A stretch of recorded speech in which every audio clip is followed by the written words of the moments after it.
I say welcome again, and allow me to introduce our first speaker. Our first speaker is someone who is a regular speaker on the industry conference circuit. She is an experienced revenue assurance professional, as well as billing, payment, and collections in the telecommunications industry. Kathleen Romano is well known as the executive director for Verizon, and she's based in Philadelphia. And she's here with us today to talk about what's new in revenue assurance. Please turn your attention to Ms. Kathleen Romano.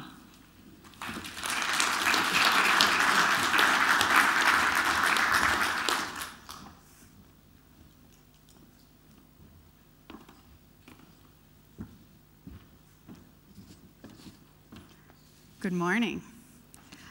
So how many of you in this room know what revenue assurance is?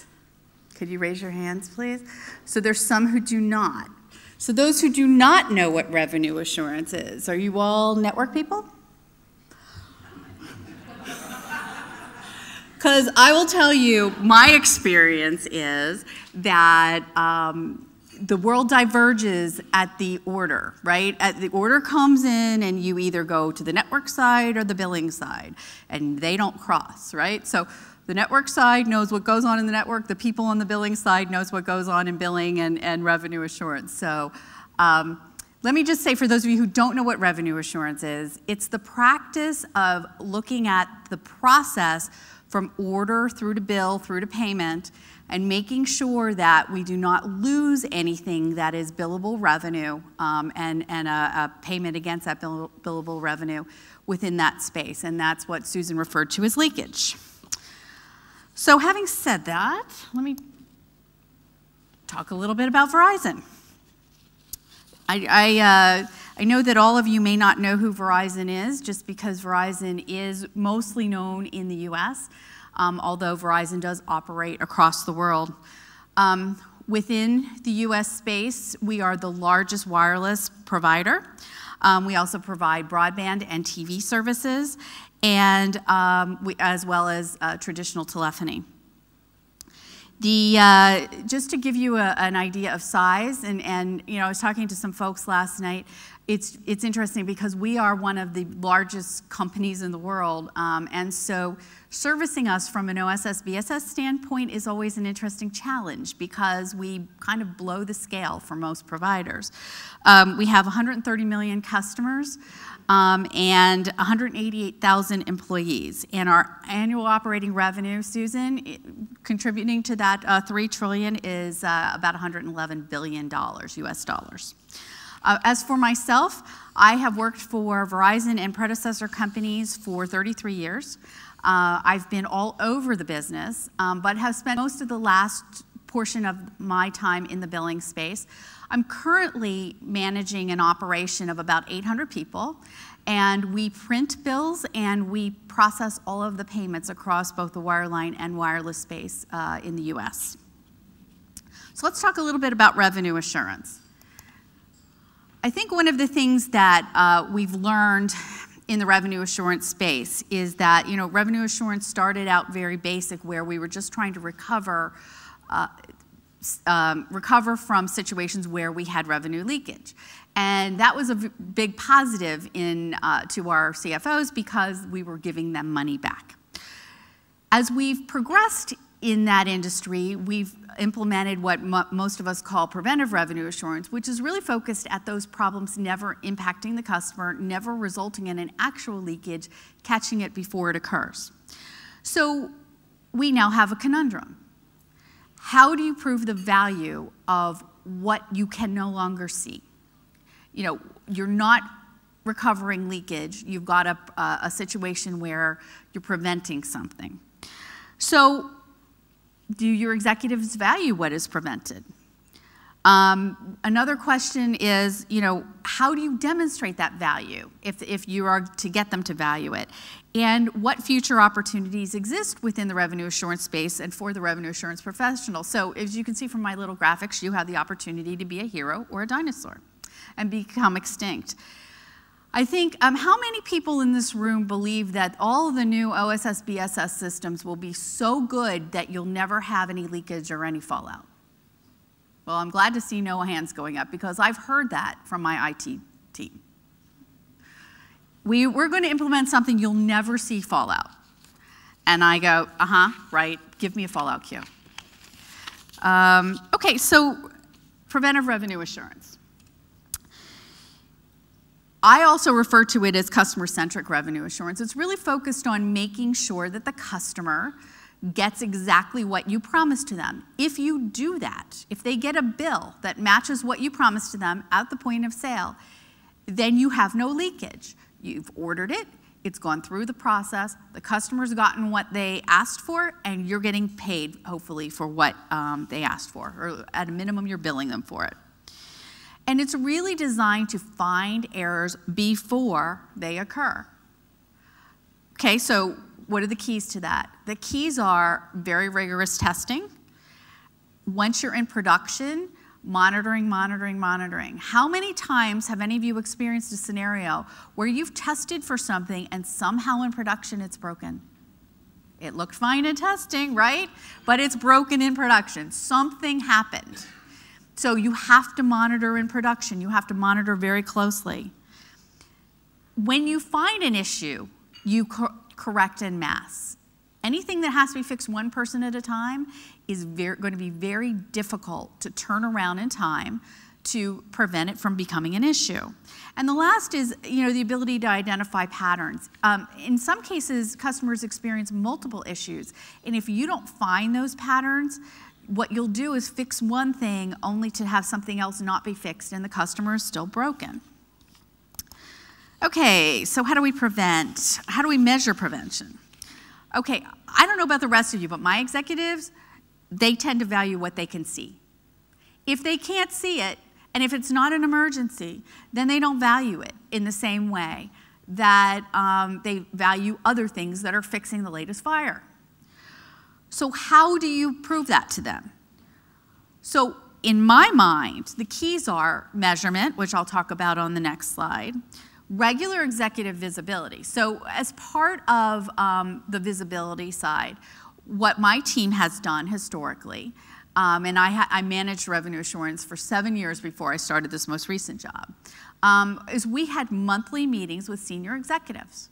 And what we did was share with them the things that we had found in that time frame, the things that we had prevented. And the other key thing is using real life examples. It's one thing to look at a number. It's another thing to explain what you found, how you fixed it, and what the impact to the customers would have been. And it's not only what the impact to the customers would have been, but I know in my world, our executives are really unhappy about any kind of an issue that causes a lot of extra calls into our call centers. So if you can help them understand how many calls it would have caused, if you can help them understand the kinds of issues we would have had with the customers, and frankly, some of them can end up in the press depending on what they are, right? Those are the kinds of things that help them understand the value of what you do. So from a measurement standpoint, the kinds of things that we have typically measured. From a financial standpoint, clearly where we would have underbilled. That's a big one, right? If we would have underbilled and we've caught it and we've corrected that. On the overbilling side, when you overbill a customer, they tend to call you.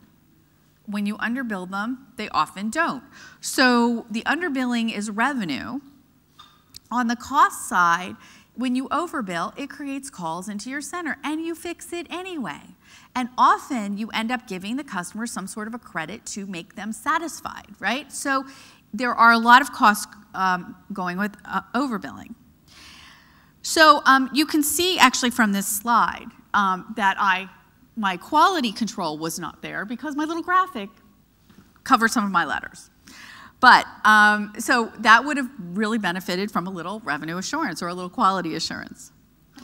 But I think the bottom line is you want to make sure that you're maintaining your customer satisfaction measures.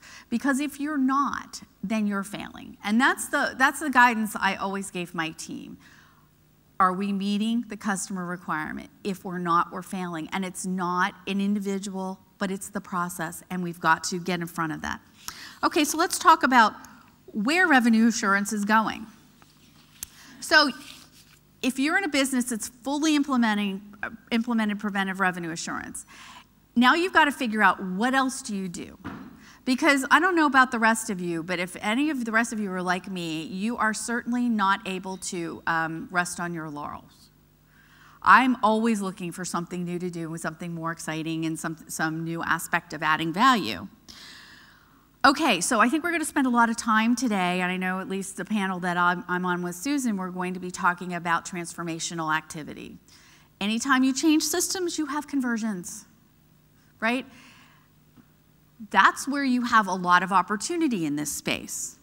The tools that are used for revenue assurance are the perfect tools to identify where you have data anomalies prior to a conversion that need to be cleaned up, and post-conversion to make sure that things are in the state that you expect them to be in. I know that in my company, we still have billing systems that are running that were there when I started with the company 33 years ago. The data that's sitting in those systems and the configurations of those systems, as we do some of our conversions that we're looking at doing, is ancient. And so using the right kind of tools will help us make sure that we are converting them properly. Next area is bill to cash. That's my favorite new place now because that's what I do. I'm on the post-billing side. So payment assurance, let me give you some examples. When we set up a customer for a recurring pay method, the customer basically goes through an order process to set that up. It flows through the order, it goes down to our billing system, it comes out to our payment systems, and if the billing system and the payment system do not end up being aligned, and you all know that in an order flow process, typically things fall out in the process and don't make it all the way down, the customer will think they're signed up for recurring pay, but it won't happen. Then they end up in collections. That is not a pretty thing. They get very unhappy when they end up in collections when they think they're paying you every month. So we are using revenue assurance tools to make sure that that process is working properly.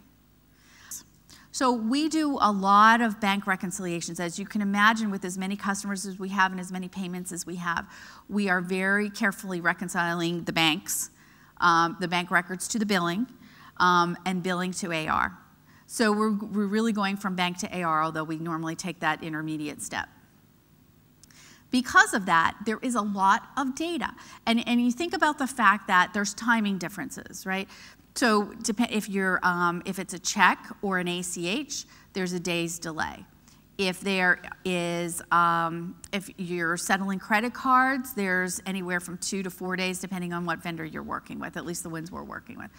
So your data is not aligned on the same day. So doing a traditional reconciliation and laying out your exceptions to try to make sure that things are aligned is clearly not as clean as if you can match record for record.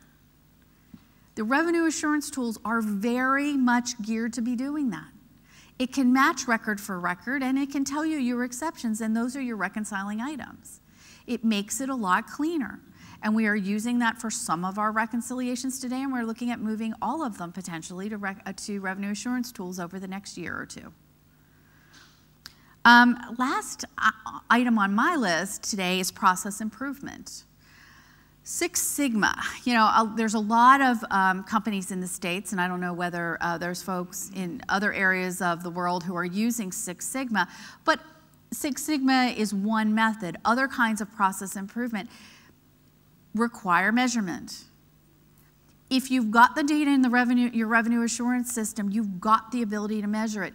And one of the things that I've been saying for years is revenue assurance data is used. It's used every day. So if you've got a problem with the quality of the data, it will be found immediately. Data in your data warehouse does not have that same scenario.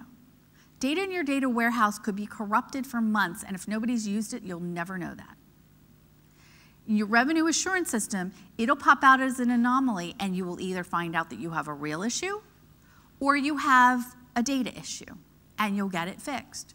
So the ability to use that data to make a determination on how to improve a process and then to monitor it once you've made that process improvement, is there within the revenue assurance space. I think it's this, to me, it's this little hidden gem that most people don't realize is there. And so when I get the opportunity, I recommend it to other folks in the organization on a regular basis, because it really is a place where you can get good data to do some analysis. There's other places that you can be using your revenue assurance tools. Anything that involves matching large quantities of data and to provide your exceptions is what you can use it for. One option, one of the things that we chose to do, which has nothing to do with revenue and everything to do with customer satisfaction, is to use it for fulfillment. So our marketing teams would have offers out to the customers that involved some sort of a gift card or some sort of a technology item that they got as a result of buying a certain service. And often there were qualifications. They had to maintain the service for a month, and they had to actually pay their bills and those kinds of things, right? So we use these tools to make sure that the right customers got the fulfillment items. We made sure that nobody got them that shouldn't, and we made sure that those who were qualified actually got it. And you might think that's really simple, but let me just tell you, it's not. Because we had scenarios where we were giving away little TVs a couple of years ago, and it got so bad that we were under investigation by certain attorneys general in the United States, in certain states. And it was because our marketing team ran the program, but there were no controls behind it. So after that, our team jumped in, and there hasn't been an issue since. So those are the kinds of things that, from a revenue assurance standpoint, I think we have the opportunity to look at. I've been told by some of my friends in the industry that many of the tier ones do not operate in the bill-to-cash space right now. The tier twos will tend to do that, but many of the tier ones have not gone there. We typically only go out to the bill. So again, some opportunities and things to think about within the revenue assurance space.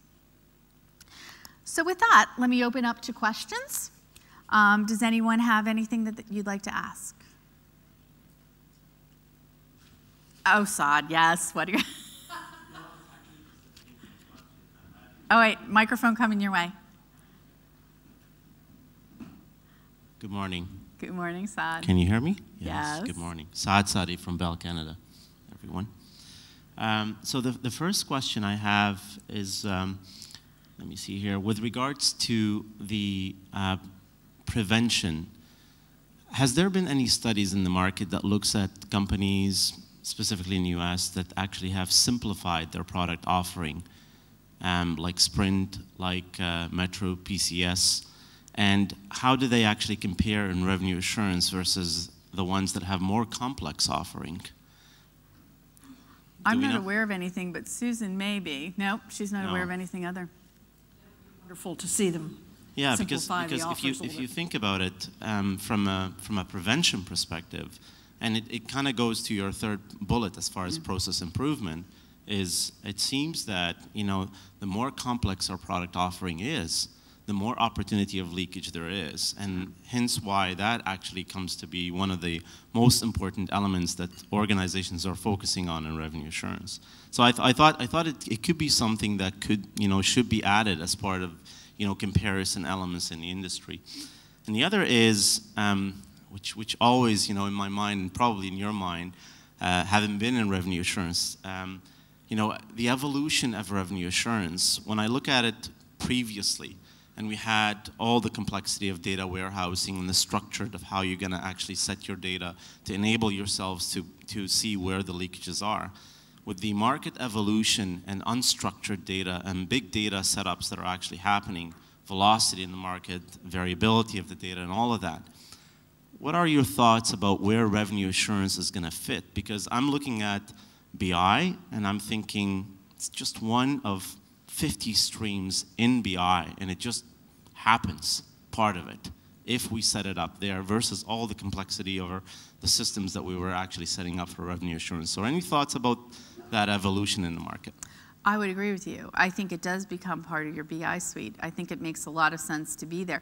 But you need unique professionals who know how to utilize that data to make the right decisions behind that, would be my opinion. Do you disagree?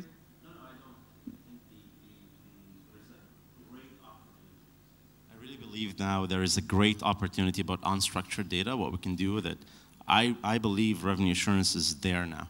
Like I feel that there's a big evolution about all what we invested, and I feel like now it's time that we actually leverage that big data investment that the industry is making and make revenue assurance as one of the 50 streams in it immediately. So it kind of changed how we're going to be structured for revenue assurance for the future. I would agree. On your earlier comment too, Sud, the one comment I would make is I think complex products are one issue. The other side of it is the longer your order takes to complete, the more opportunity there is for change. And that is the other big issue in revenue assurance in terms of getting your change within an order structure tends to create fallout and issues. So. Right, and as you can all probably tell, Sud and I have known each other for many, many years, and we like to debate. We enjoy very similar things, and we enjoy debating. So, anyone else? All right. Oh, go ahead. Yep.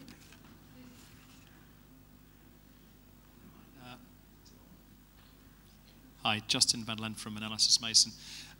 Just a question really raised there, which was about the vendor side of the business, i.e. people supplying software to you.